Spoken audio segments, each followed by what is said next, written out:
We go now to Richmond, Virginia, and we go to a place where, I don't even know how to say this.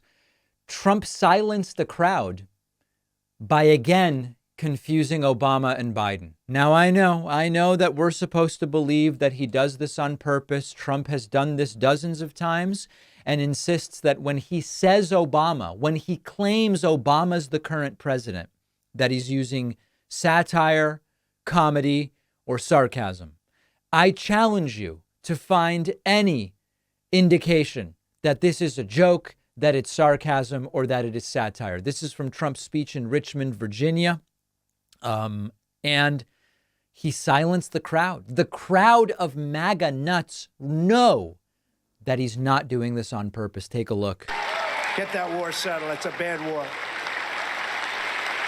And Putin, has so little respect for Obama that he's starting to throw around the nuclear word today. You heard that, nuclear. He's starting to talk nuclear weapons today.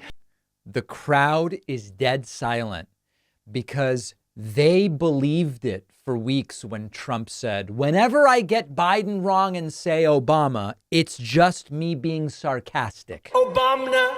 It's just me alluding to the idea that Obama's really in charge. But this is a serious speech, as serious as a speech can be for Trump. And there is no indication that there would be even any reason to jokingly or satirically or sarcastically interject Obama's name right there. There is just no other explanation as opposed to Trump is that confused. He's regularly confused about who he's running against and who's president right now. Trump really struggling through this one. He called the new New York Times Siena poll a bill. And in the Harvard-Harris bill also just came out, we're leading Crooked Joe by 6 points, which means a lot more. That's referring to the Harvard-Harris, not New York Times. He calls it a bill. Trump saying that as a nation, we are no longer respected. I know I'm not saying it right. What I'm telling you is how Trump said it. And perhaps most importantly, we are a nation that is no longer admired, respected, or listened to on the world stage. We are simply not respected anymore. And then calls the United States the United Stage, which, again, what is he talking about? Production in the United States, just as the price. The United Stage. And then maybe most weirdly, he refers to Argentina as a guy. And obviously, I think he's thinking of the president of Argentina, but he doesn't mention that he's talking about a person. He says it's a guy named Argentina. And they say, always trying to demean, well, MAGA really represents 48% of the Republican Party. No, it represents 96% and maybe 100%. We're getting rid of the Romneys of the world. We want to get Romneys and those out. But they know that we are the only ones who can stop them. We're the only ones. This is the greatest movement in the history of our country, maybe in the history of any country. Even Argentina, they went MAGA. Argentina, great guy. Argentina's a great guy. And by the way, don't get me started on Peru. Just such a good person. He's a big Trump guy. He loves Trump. I love him because he loves Trump. When he called, I took his call. Anybody that loves me, I like them. But he's good. And he's a MAGA guy. But it's a slightly different form of MAGA. He is Make Argentina Great Again. He's, of course, referring to kooky Argentinian President Javier Milei, who loves Trump, but calling Argentina a guy is just a little bit strange. So here's the takeaway.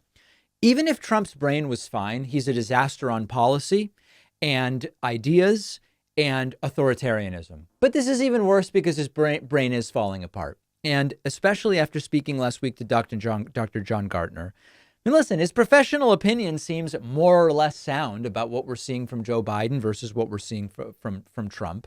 And Trump genuinely seems confused about ideas, concepts, and all of it. And if you said to me, well, David, you've got two choices. They've both got dementia, but one will put good people around himself and get a bunch of things done you agree with. The other will put sycophants around him who have authoritarian wet dreams and will turn the country into take your pick of what authoritarian nation. Obviously, if those are the choices, I go with the demented guy with the ideas that are good for the country and the good people around him. I don't believe that that's the situation we find ourselves in today.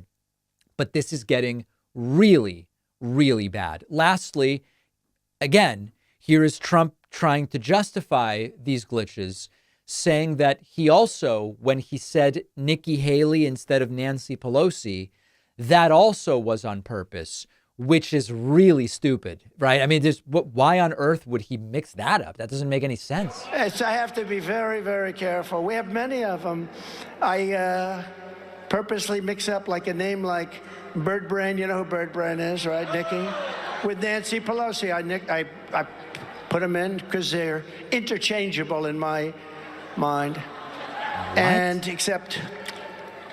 Now understand why that doesn't make any sense other than the obvious. When Trump said Nikki Haley instead of Nancy Pelosi, he was talking about who was responsible for Capitol security on January 6th. Now, it happened not to be Nancy Pelosi, but Trump claims it was.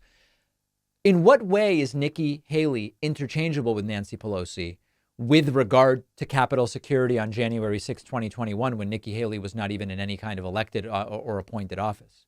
That doesn't make any sense. In what way are Nikki Haley and Nancy Pelosi interchangeable when Nikki Haley is a candidate for the Republican presidential nomination and Nancy Pelosi is a Democratic member of Congress? There is no way in which they are interchangeable. So this is yet another one of these lies that Trump uses to say, I'm fine, guys, I'm fine. I have to say, I shouldn't say this about a semi-Republican, but I think Pelosi's probably a little bit smarter, actually. It's too bad to say.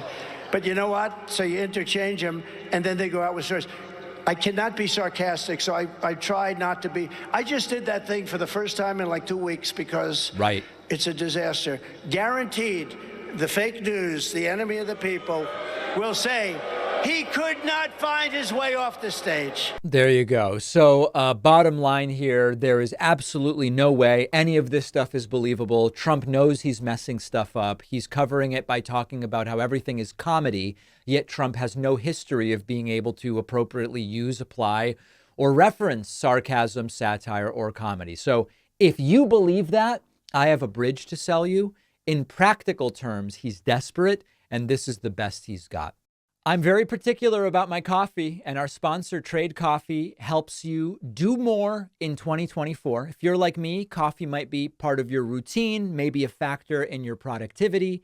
Check out Trade as your destination for better coffee at home.